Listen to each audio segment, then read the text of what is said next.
Hello guys.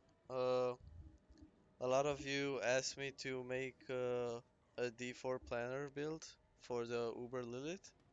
So I decided to make a video and I will put the link in the description if you want to see the full build over there.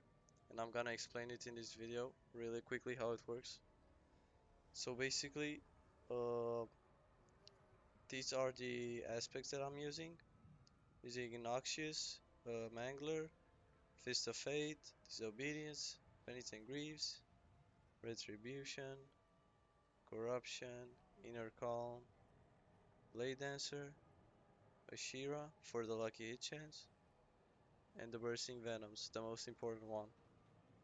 You need this aspect for this build to work. And I'm also using a Retribution aspect for the stagger damage. This is quite useful as well, I would say. And during phase 1, I use Penitent Greaves.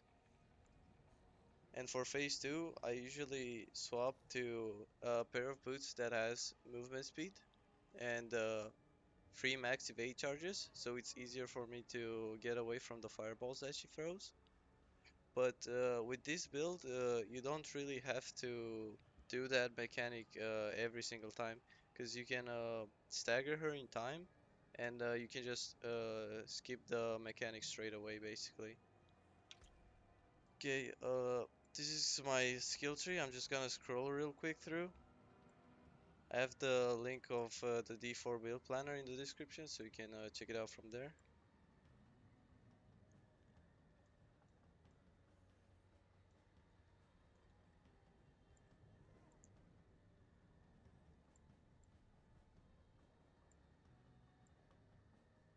And the key passive, we're gonna use close quarter. Very important for the attack speed. And the Paragon board, just gonna show the glyphs using closer. Uh, Bane. This is very important to have Bane. Have it as high as possible, because you really need that poison damage for the quick one phase. Tracker. So exploit.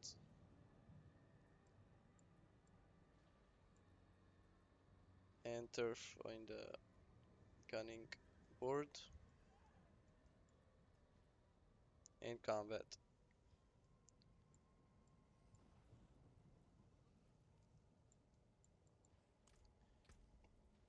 And yeah, and the stats that you want to look for on your armor pieces are basically on your helmet you want poison imbue +4. Like this is the most important thing you probably most likely, yeah, because you need the poison imbue for the quick damage burst, and basic skill also very important, as well as crowd control. Max life, you can probably swap max life to uh, cooldown reduction if you don't have. So that also works for the placing more poison traps. It helps quite a bit to stagger her even quicker. And for a chest piece, you just want full damage, everything damage. Get imbuement, and just flat damage, as well as you can probably get all stats, or dexterity would be better than willpower. But yeah, I don't even have the best pieces, and this build still works. So on your Fist of Fate, the most important thing is your lucky hit on your days. You need it as high as possible, and the aspect on it is also pretty nice to have as well, as high as possible. But I would say the days is more important.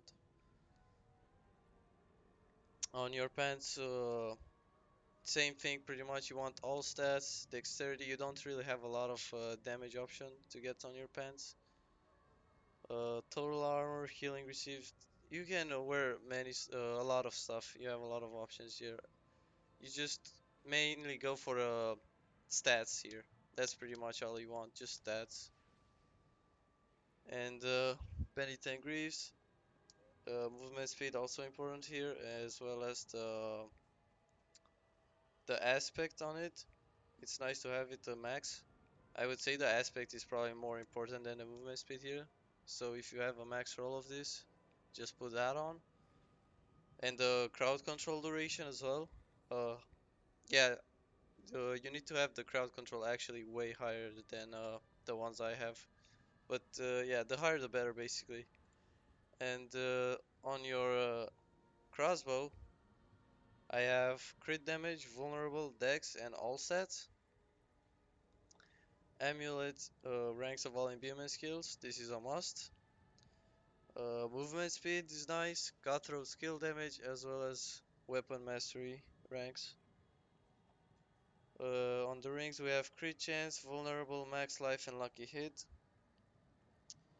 And almost the same thing. Crit chance, vulnerable, crit damage, damage to close. I would say probably replace damage to close and crit damage with lucky hit and max life if you have survivability issues. But I don't really have any issues with this ring.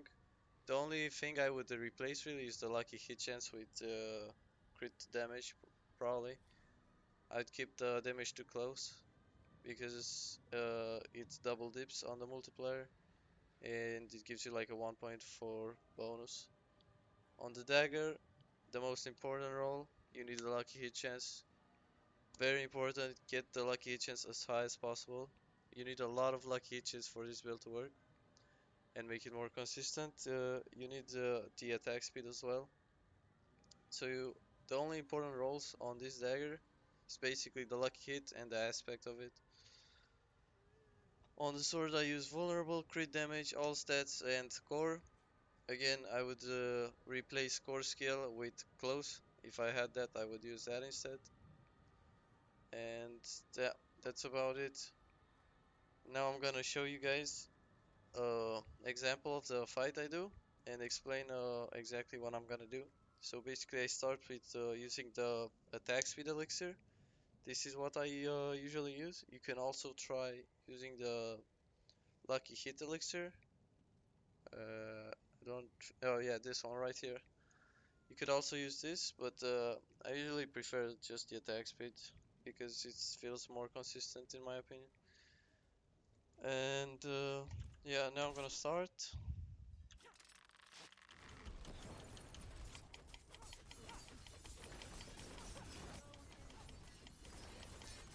First thing you wanna do here, get the boil and fill up that stagger bar. When she gets to past half the stagger bar, you want to start popping poison imbuement as much as possible. You basically just spam that non-stop until she's basically dead. So what I'm doing here, all I'm doing is just spamming poison imbue, spamming all my abilities, and sadly I didn't one phase her here, but usually you can just one phase her straight away. You just spam all your abilities and as much poison imbue as possible.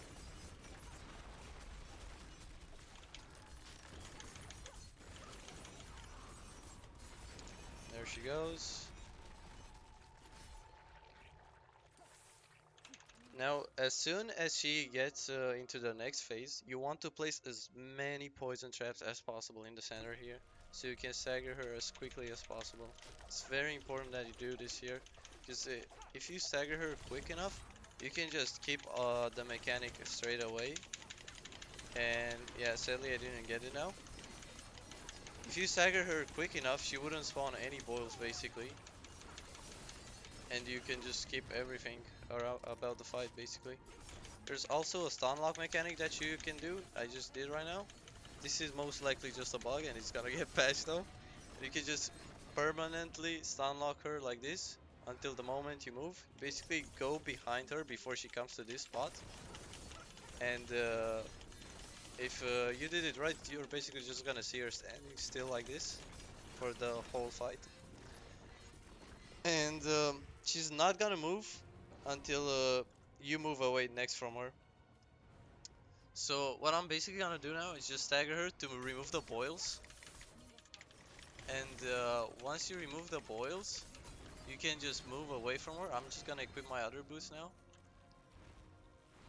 And as you can see, there's no more boils on the ground. Even though she spawned them at the beginning, we had like 4 boils. Now there's none because I stun locked her in there.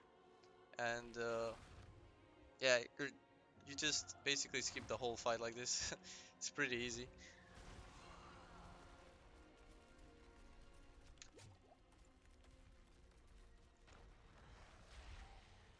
Preferably what you want to do is fill her stagger bar up again as high as possible, have it like near max. And when she comes to this last platform right here, you want to stagger her. I didn't do that sadly because I'm kind of stupid right now. Yeah, 'cause if you don't, there's a chance she's gonna attack you like this. That's why you need to stagger her on the last platform. And if you die there, the fight is basically just gonna reset, so yeah, you don't want to die there. But that's it for this build, and I'll be streaming more runs of the fight if you want to watch there. And if you need any more tips, you can ask me over on Twitch. I'll send the link in the description and you can throw me a follow there. Peace.